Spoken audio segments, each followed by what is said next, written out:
अस्सलाम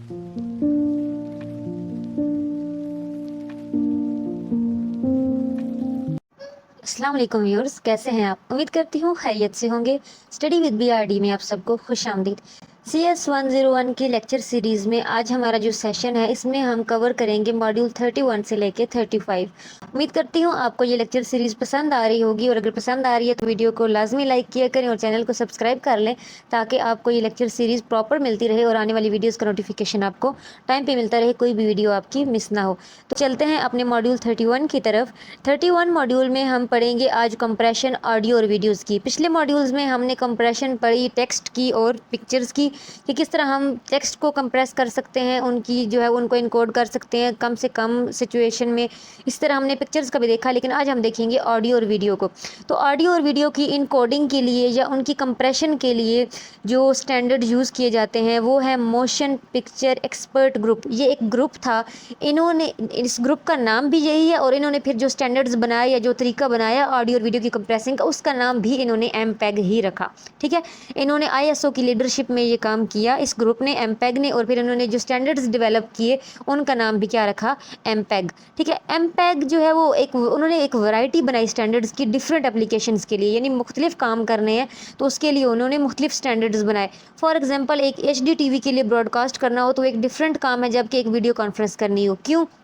video conference में आपकी जो ब्रॉडकास्ट है उसको मस्ट अपने सिग्नल्स के लिए रास्ता ढूंढना पड़ेगा मुख्तलिफ कम्युनिकेशन पाथ्स के लिए, जिनकी कैपेबिलिटी हो सकता है लिमिटेड हो। ठीक है, आप वीडियो कॉन्फ्रेंस कर रहे हैं तो हो सकता है उस कॉन्फ्रेंस में जो शामिल हैं लोग, किसी के पास एक मोबाइल हो, कोई आपके साथ जो है वो लैपटॉप से कनेक्टेड हो सकता है, कोई आपके साथ अच्छे वाला किसी के पास मोबाइल, मतलब अच्छी कंपनी को हो सकता है, किसी के पास लोअर कंपनी को हो सकता है, यानी कि लिमिटेड कैपेबिलिटी वाले भी हो सकते हैं। मतलब हर किसी की कैपेबिलिटी या हर डिवाइस की एक जैसी नहीं होगी, सेम नहीं होगी, लेकिन आपने सबको कनेक्ट करना है उस एक वीडियो कॉन्फ्रेंस के अंदर। तो यानी कि अगर आप एक तरफ आप कह रहे हैं कि ब्रॉडकास्ट अपने टेलीविजन पे करनी है और HD TV पे करनी है, तो वो सिर्फ HD TVs का एक लेवल होगा, जहाँ जहाँ HD TVs होंगी उस पर एक लेवल की आप चीज़ दिखा सकते हैं। लेकिन वीडियो कॉन्फ्रेंस आप कर रहे हैं तो उसमें हर किसी के पास अपनी अपनी डिवाइसेस अलग किस्म की होती है। ठीक है, तो इस सिचुएशन में हर एक डिवाइस के लिए आपको जो है वो उनको सिग्नल्स प्रोवाइड करना, और इस तरह डाटा उनके पास इनकोड होके पहुँचे आपकी ऑडियो और वीडियो भी, इसके लिए उन्होंने मुख्तलिफ स्टैंडर्ड्स बनाए। ठीक है, यानी कि इन्होंने मुख्तलिफ सिचुएशंस के लिए मुख्तलिफ स्टैंडर्ड्स बनाए। यानी कि अगर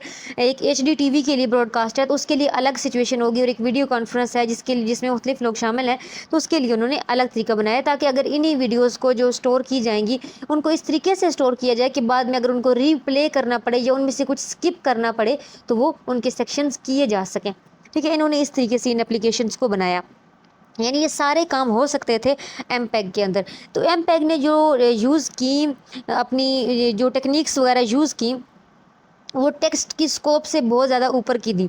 ठीक है, क्योंकि इन जनरल जब वीडियो कंप्रेशन आप करते हो तो वीडियो जो बनती है वो किस चीज़ से बनी हुई होती है, पिक्चर्स की सीक्वेंस से बनी हुई होती है। ठीक है, यानी आपने वो एक समझ लें कि कॉमनली पिक्चर्स ली गई होती हैं जिनको बाद में एक वीडियो की शक्ल दी गई होती है। ठीक है, हम जो वीडियो देख रहे हैं वो नॉर्मली एक पिक्चर्स हैं जिनको बाद में कुछ टेक्निक्स की तरीके से जो है वो इकट्ठा किया जाता है, तो उनको जो है वो फिर एक वीडियो की फॉर्म में हमें नज़र आती है। यानी उन पिक्चर्स को इस तरीके से, वो जो पिक्चर्स हैं वो पिक्सल्स इकट्ठे किए गए हैं और फिर उनको इस तरीके से मूव किया जाता है, उनकी मूवमेंट ऐसी होती है कि हमें लग रहा होता है कि वो पिक्चर्स मूव कर रही हैं, हालांकि उन्होंने इस स्पीड से पिक्चर्स को चलाया हुआ होता है कि हमें लग रहा होता है कि वो लोग असल में मूव कर रहे हैं। इस तरीके से वीडियो बनती है, यानी वो पिक्चर्स को इतना क्लोजली उन्होंने उसको उनकी पिक्सल्स को इकट्ठा किया होता है कि वो लग रहा होता है इंसान मूव कर रहा है, हालांकि वो लम्हे लम्हे की पिक्चर्स होती हैं, और इस तरीके से वीडियो को स्टोर किया जाता है।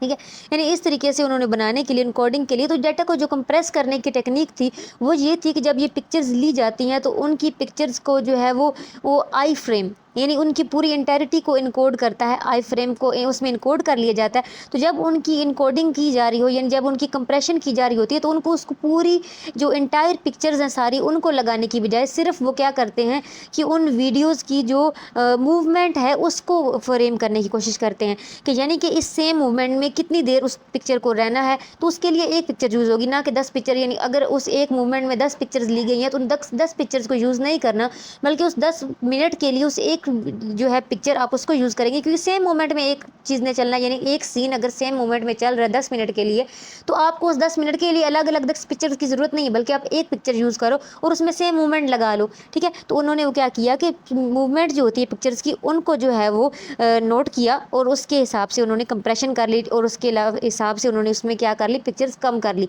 यानी सेम मूवमेंट के लिए जो है वो एक एक पिक्चर यूज़ कर ली, बाकी जब जब मूवमेंट चेंज होगी तो तब तक न्यू न्यू पिक्चर लगती रहेगी। इस तरीके से उन्होंने जो है वो पिक्चर्स की मूवमेंट को रिकॉर्ड करके डाटा की कंप्रेशन को जो है वो इस तरीके से जेपैग जो है वो अपने उसमें डाटा को उसको जो है वो कंप्रेस करता है, ठीक है। एमपैग की तरह ही जेपैग भी है, ठीक है। उसके अलावा जो ऑडियो की कंप्रेशन के लिए जो टेक्निक जो बेस्ट नन सिस्टम है, ये आपकी उसके हिसाब से एमसीक्यूज़ के हिसाब से भी इम्पोर्टेंट क्वेश्चन है कि एमपी3 जो है वो एक बेस्ट नन सिस्टम है ऑडियो की कंप्रेशन के लिए। ये भी जो है वो एमपेग स्टैंडर्ड ने डेवलप किया है, और एमपी3 जो है ये एक्रोनेम है जिसकी जो शॉर्ट फॉर्म है किसकी, एमपेग लेयर 3 की। ये भी आपको याद रखना इंपॉर्टेंट चीज़ है। अब इसमें क्या है कि MP3 क्या करती है, वो एडवांटेज लेती है ह्यूमन ईयर की प्रॉपर्टीज़ का, कि जब एक इंसान बहुत ज़्यादा ऊंची आवाज़ सुन लेता है तो कुछ देर बाद उसे बहुत हल्की आवाज़ सुनाई नहीं देती। ऐसा होता है जब आप एक ऐसा इंतहाई तेज़ किस्म की म्यूज़िक वाली जगह पे जाएं तो उसके बाद आप जब बाहर निकलेंगे तो एक लम्हे में आपको हल्की किस्म की आवाज़ें सुनाई भी नहीं दे रही होंगी, ठीक है। तो इस किस्म के एडवांटेज जो यूज़ करते हैं उसको कहते हैं टेम्परल मास्किंग। और एक इन्होंने जो टेक्निक यूज़ की वो है फ्रीक्वेंसी मास्किंग। वो ये है कि एक इंसानी कान एक फ्रीक्वेंसी तक मुकम्मल आवाज़ सुन सकता है, उसके बाद की नहीं सुन सकता, ठीक है। तो यानी इंसानी कान की इस फ्रीक्वेंसी को भी कि कहाँ तक इंसान जो है वो सॉफ्टर साउंड सुन सकता है, कहाँ तक उसे लाउडर सुननी होती है, यानी इस हिसाब से इस चीज़ का एडवांटेज लेके कि कहाँ मुझे जो है वो, यानी कुछ चीज़ों पे उन्होंने जहाँ पे लाउडर आवाज़ यूज़ हुई है उसके बाद उन्होंने कुछ जो है वो आवाज़ों को स्किप कर दिया, क्योंकि उसके बाद इंसानी कान सॉफ्टर वॉइस को नहीं सुन सकता। यानी इस तरीके से उन्होंने इंसानी कान की प्रॉपर्टीज़ का एडवांटेज लेते हुए वो ऑडियोज़ को कंप्रेस करते हैं MP3 वाले, ठीक है। यानी इंसानी कान की जो जितनी भी प्रॉपर्टीज़ हैं, कैरेक्टरिस्टिक्स हैं, उनका फ़ायदा उठाते हुए ये जो है वो उनकी क्वालिटीज़, जो साउंड की क्वालिटी है उसको कंप्रेस करते हैं, ठीक है। जो एमपेग है और MP3 है, ये कंप्रेशन टेक्निक्स हैं, ये आजकल जो वीडियो कैमराज है जो रिकॉर्डिंग करते हैं इनमें यूज़ होती है, और जिनकी स्टोरेज क्या होती है, 12 MB इनकी स्टोरेज होती है।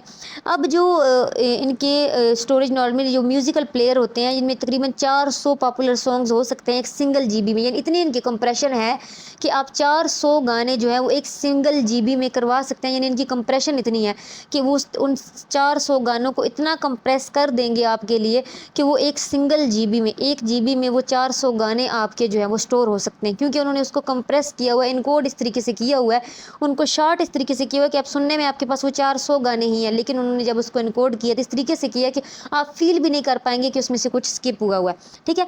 दूसरी तरफ ये है कि जो एक्चुअल गोल होता है कंप्रेशन का, वो ये नहीं होता कि आपने जो है वो ऑडियो और वीडियो में स्टोरेज स्पेस जो है वो बचानी है, बल्कि मकसद ये होता है कि आप जब इनकोडिंग कर रहे हो तो इस तरीके से इनकोडिंग करो कि आप डाटा को फास्टली और टाइमली प्रेजेंट कर सको। यानी ऐसा ना हो कि आपने एक गाना प्ले किया तो दूसरा गाना प्ले करने में टाइम लगे, बल्कि आपने उसकी इनकोडिंग इस तरीके से की हुई हो या आपने लाइव ब्रॉडकास्टिंग की हुई हो तो आप टाइमली आपकी वो कम्युनिकेशन हो रही हो, आपकी लाइव का कॉन्फ्रेंस चल रही है तो हर किसी को वो टाइमली तस्वीर भी पहुंच रही हो, वो अच्छी क्वालिटी में पहुंच रही हो, आवाज़ भी टाइमली पहुंच रही है। ऐसा ना हो कि तस्वीर आगे चल रही है आवाज़ पीछे चल रही है।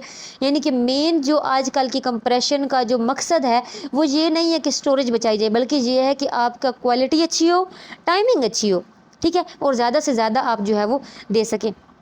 तो इसमें और मेन चीज़ जो याद रखने वाली है वो ये है कि आपकी जो ट्रांसफ़र स्पीड है ये आजकल मेजर होती है, और वो मेजर किस सूरत में होती है, बिट्स पर सेकंड होती है, ठीक है। यानी कि जो कॉमनली जो यूनिट्स यूज़ होते हैं वो KB पर सेकंड है, यानी कि किलो बाइट्स पर सेकंड, ठीक है, या MBs में या GBs में स्टोर जो आजकल आपके तो यूजली जो आप MPEG टेक्निक्स हैं ये आपको ट्रांसफ़र रेट मुहैया करते हैं 40 MB पर सेकंड। MPEG क्या आपको ट्रांसफ़र रेट देते हैं 40 MB पर सेकंड, और जो MP3 है ये आपको ट्रांसफ़र रेट मुहैया करती है 64 KB पर सेकंड। ये दोनों चीज़ें आपके MCQs के लिहाज से इंपॉर्टेंट है, इनको आपने याद रखना है।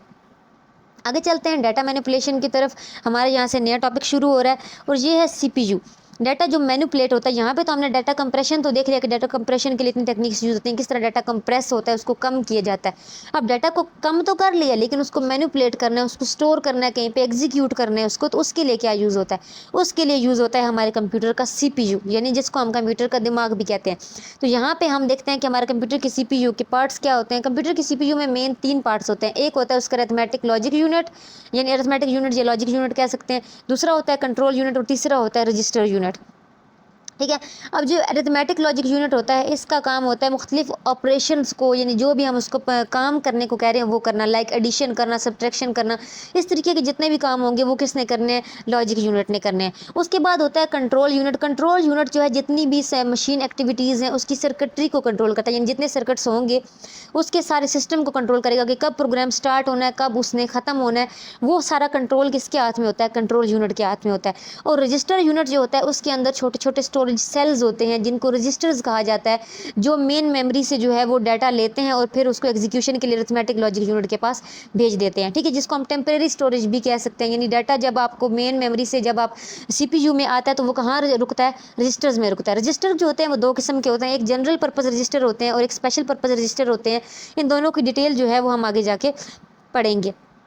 ठीक है, जनरल पर्पज़ रजिस्टर में जो होता है वो आपका डाटा जो है वो मैनिपुलेशन के लिए आर्जी तौर पर उसमें डाटा रुकता है, ताकि जो भी उस पर अरिथमेटिक लॉजिक यूनिट ने जो भी उस पर मैनिपुलेशन करनी है डाटा पे, जो भी उस पर ऑर्डर किया गया है वो करने के लिए, और उसके बाद जो डाटा रिजल्ट है उसको स्टोर करने से पहले भी रिजल्ट जो होता है वो किसके पास आता है, उसी रजिस्टर में आपके पास डाटा आता है। तो इस ऑपरेशन को स्टोर करने के लिए मेन मेमोरी से जब आप डाटा सीपीयू में लेके आते हो तो उसके लिए क्या यूज़ होते हैं, आपके जो है वो जनरल पर्पज़ रजिस्टर यूज़ होते हैं।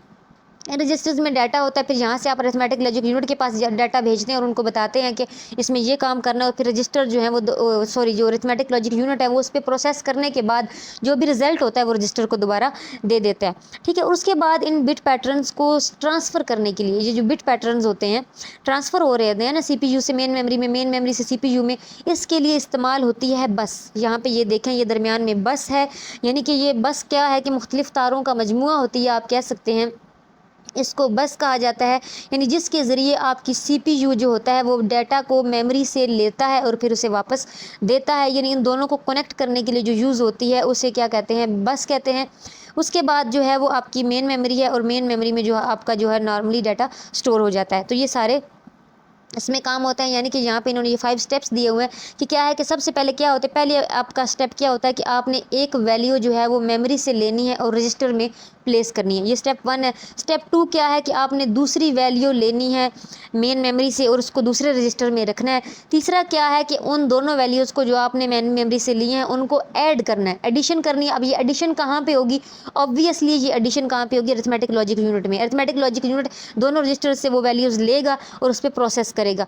चौथा स्टेप क्या है कि store the result in the memory, कि जो भी रिजल्ट उसका आया है उसको दोबारा से वापस मेन मेमोरी में भेज दिया जाए, क्योंकि अरिथमेटिक लॉजिक यूनिट ने उस पर प्रोसेस करके जो भी उसका रिजल्ट था वो रजिस्टर में भेज दिया। अब रजिस्टर ने वो रिजल्ट दोबारा जहाँ से मेन मेमोरी से रकमें ली थी वहाँ पे दे देना। और पांचवा स्टेप क्या है, स्टॉप, यानी आपका ये प्रोग्राम कंप्लीट हो चुका है। तो ये इस तरीके से आपका जो सीपीयू है वो प्रोसेस करता है। मॉड्यूल 33 है जिसमें हम स्टोर्ड प्रोग्राम देखेंगे। एक अर्ली कंप्यूटर्स जो थे वो इतने फ्लेक्सिबल नहीं थे, ठीक है। जिस तरह आज हम ये देख रहे हैं कि एक सीपीयू के अंदर ही सारा सिस्टम मौजूद है, जिसके अंदर ये सारे पार्ट्स मौजूद हैं, कि कंट्रोल यूनिट भी अंदर ही मौजूद है, अंदर ही अरिथमेटिक लॉजिक यूनिट मौजूद है, अंदर ही जो रजिस्टर्स मौजूद हैं। पहले ऐसा नहीं होता था, यानी जिस तरह पुराने ज़माने में टेलीफोन होते थे, टेलीफोन के लिए पूरा सिस्टम अलग-अलग मौजूद होता था कि अलग नंबर वाला जो पड़ा हुआ है और अलग रिसीवर है, तो इस तरीके से होता था। जैसे आज हमारे फ़ोन में सब कुछ है ना, तो इस तरीके से पहले ज़माने में नहीं था। इसी तरीके से कंप्यूटर भी पहले ज़माने में ऐसा नहीं था, उसका कंट्रोल यूनिट अलग पड़ा होता था जिसको अलग से लिंक करना पड़ता था अरिथमेटिक लॉजिक यूनिट के साथ, और इस तरीके का सिस्टम मौजूद था, ठीक है। तो उसके बाद एक इंसान आया, जॉन वॉन न्यूमन ने ये मतलब रियलाइज़ किया कि एक ऐसा प्रोग्राम होना चाहिए जिसमें जैसे लाइक डाटा को इनकोड करने के लिए और मेमोरी में स्टोर करने के लिए सारा सिस्टम एक ही होना चाहिए, ठीक है। यानी जिसके अंदर मेमोरी हो, जिसके अंदर डाटा को डिकोड किया जा सके, एग्जीक्यूट किया जा सके, सारा सिस्टम एक ही चीज़ के अंदर मौजूद हो, और मतलब उसको रीवायर ना करना पड़े सीपीयू को, यानी दोबारा से उसकी वायर्स लगाओ और पूरा सिस्टम बनाओ, ऐसा ना हो, बल्कि एक ही कंप्यूटर मेमोरी की सूरत में वो चीज़ें मौजूद होनी चाहिए। यानी इन्होंने ये सोच लाई और फिर इस आइडिया पे जो है वो कंप्यूटर प्रोग्राम की मेन मेमोरी बनाएगी, जिसको स्टोर्ड प्रोग्राम कंसेप्ट कहा जाता है। जो आज हमारे पास ये जो पूरा मेमोरी का सिस्टम एक मौजूद है, ये उस वक्त उस सोच से जो है ये शुरू हुआ था। और फिर उसके बाद जो है ये डाटा जो सीपीयू का आर्किटेक्चर फिलोसफी, अब ये जब सोच शुरू हुई तो दो किस्म की सोचें सामने आई। अब ये जो सीपीयू है ये मतलब डाटा को प्रोग्राम को स्टोर करने के लिए, यानी इसने डाटा पे इनकोडिंग भी करनी है, जैसी बात है बिट पैटर्न की सूरत में डाटा इसके पास जाएगा, इसने इसको इनकोड करना है, फिर उसने उस डाटा पे जो है वो प्रोग्रामिंग करनी है और उसके बाद उसका डी कोड करके हमें देना है, ठीक है, उस पर पूरी एग्जीक्यूशन करने के बाद हमें देना है। तो ये सब करने के लिए उसे क्या करना पड़ता है, डाटा की अपनी एक लैंग्वेज होती है। डाटा को तो ज़ाहिर सी बात है कंप्यूटर को तो 0 और 1 की लैंग्वेज समझ में आती है, यानी हम दे रहे हैं उसको बिट पैटर्न की सूरत में इनकोड करना, ठीक है। इनकोड करने के बाद उसके अंदर मशीन लैंग्वेज में, यानी मशीन लैंग्वेज में वो इनकोडिंग होती है, तो मशीन लैंग्वेज में उस डाटा इंस्ट्रक्शन को इनकोड करना और फिर मशीन इंस्ट्रक्शंस के तौर पर उस सारा डाटा को प्रोसेस करना। इसके लिए कौन सी लैंग्वेज यूज़ होती है, ज़ाहिर सी बात है मशीन लैंग्वेज यूज़ होती है।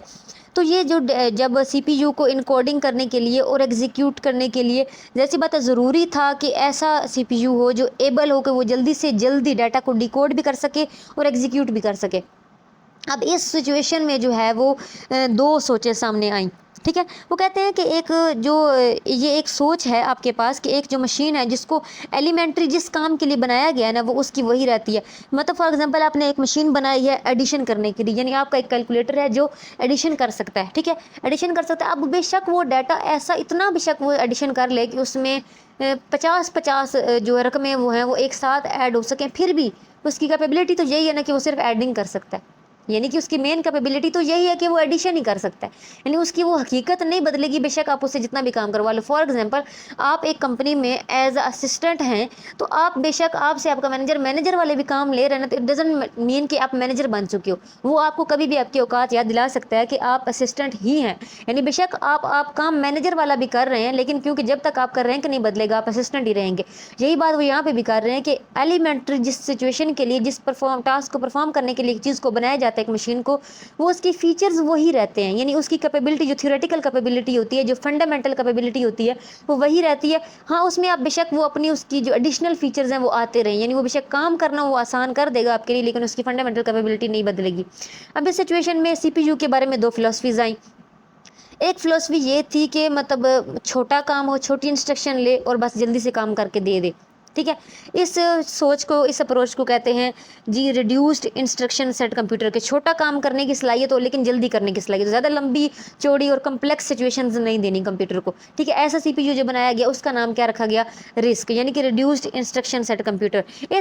इस फेवर का जो आर्ग्यूमेंट था, यानी इनका कहना ये था कि इसकी एबिलिटी ये है कि ये आपको जो है वो जल्दी काम करके दे देता है, एफिशिएंट है और एक्सपेंसिव भी ज़्यादा नहीं है, ठीक है। दूसरी तरफ एक ये सोच मौजूद थी कि सीपीयू एक ऐसा होना चाहिए जो बड़ी कॉम्प्लेक्स इंस्ट्रक्शन को भी एग्जीक्यूट कर सके, क्योंकि जो है वो इवन कि अगर कोई टेक्निकल रिडेंडेंसी है, यानी अगर कोई छोटी मोटी टेक्निकल प्रॉब्लम आ रही है तो उसको भी वो खुद ही हैंडल कर सके, यानी इतना सीपीयू पावरफुल होना चाहिए, ठीक है। अब इस सिचुएशन की अप्रोच के लिए जो सीपीयू बनाया गया उसका नाम रखा गया कॉम्प्लेक्स इंस्ट्रक्शन सेट कंप्यूटर। उसका नाम क्या हो गया, सिस्क, यानी एक है हमारे पास रिस्क और एक है सिस्क।